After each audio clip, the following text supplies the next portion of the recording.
जय हिंद भाइयों। Air force physics bye Vikrant Gupta channel पर आपका स्वागत है। आज हम आपके सामने इलेक्ट्रोस्टैटिक्स के बारे में बताने जा रहे हैं।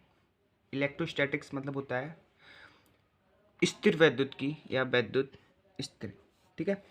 तो उनमें से एक चैप्टर आता है, फर्स्ट चैप्टर का वैद्युत आवेश एवं वैद्युत क्षेत्र, ठीक है। तो इसके बारे में वैद्युत आवेश मतलब electric charge and electric field. तो अब हम सबसे पहले आपको बता दें स्थिर वैद्युत की क्या होता है, ठीक है। तो डेफिनेशन की क्या है, डेफिनेशन मतलब परिचय कि विरामावस्था में विद्युत आवेश का अध्ययन ही स्थिर वैद्युत की कहलाता है। विरामावस्था में, स्थिर का मतलब होता है स्थिर, ठीक है। आपको बताते हैं क्या स्थिर का मतलब होता है स्टेट फंक्शन, जैसे फिजिक्स में अपना आता है स्थित कण, ठीक है, छोड़िए उसको, कोई दिक्कत नहीं। तो विरामावस्था में विद्युत आवेश का अध्ययन ही स्थिर वैद्युत कहलाता है। इसके बाद आपका क्या आता है वैद्युत आवेश। वैद्युत आवेश क्या होता है इलेक्ट्रिक चार्ज। इलेक्ट्रिक चार्ज क्या होता है कि किसी मतलब स्थिर आवेश और उससे संबंध जो होता है उसी को हम बोलते हैं वैद्युत आवेश। वैद्युत आवेश क्या होता है, यह एक अदिश राशि, अदिश राशि मतलब स्केलर क्वांटिटी, और एसआई मात्रक इसका क्या होता है कूलाम, सीजीएस मात्रक क्या होता है ईएसयू होता है, एंड ईएसयू क्या बोलते हैं electrostatics unit of charge, and या इसको क्या बोलते हैं सीजीएस दूसरा स्टैट कूलाम, ठीक है। आवेश का अब हम विद्युत चुम्बकीय मात्रक बताते हैं। विद्युत चुम्बकीय मात्रक मतलब इलेक्ट्रोमैग्नेटिक यूनिट, ठीक है।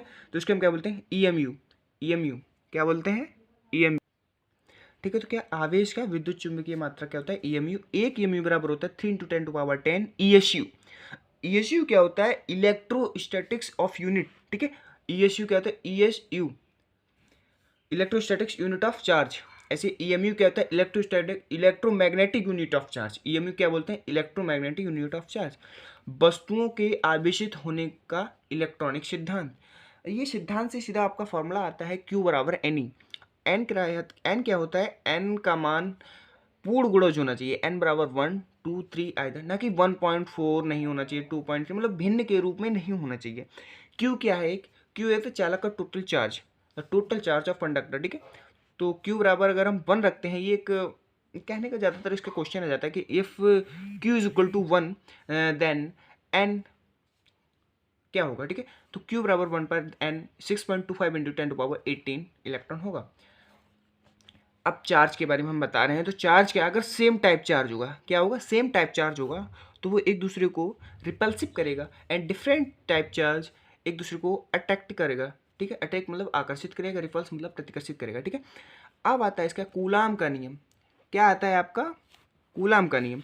कूलाम के नियम में क्या होता है कि दो स्थिर बिंदु आवेश, स्थिर बिंदु का मतलब स्थिर वैद्युतिकी के बारे में हम बता रहे हैं, तो स्थिर बिंदु आवेश के बारे में ही हम आपको बताएंगे, ठीक है।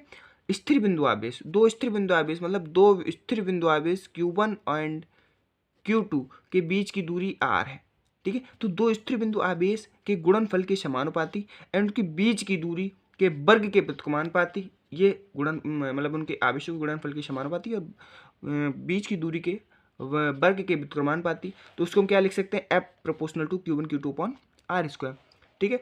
तो अगर प्रोपोर्शनल हटाएंगे तो k लग जाएगा, and where is k is equal to 1/4πε0। इसका हम मान लेते हैं 9 × 10⁻9 न्यूटन मीटर स्क्वायर प्रति कूलम स्क्वायर। और हवा के लिए k का मान, what is the value of k in different types of medium. हवा और निर्वात के लिए क्या आता है k is equal to 1, and धातु के लिए क्या आता है k इनफाइनाइट आता है। धातु मतलब किसी भी टाइप का धातु हो उसके लिए हम k अनंत लिखेंगे। एंड अदर अगर कोई मीडियम आता है आपका अदर मीडियम के लिए आपका क्या होता है k इज ग्रेटर देन 1, ठीक है भाइयों।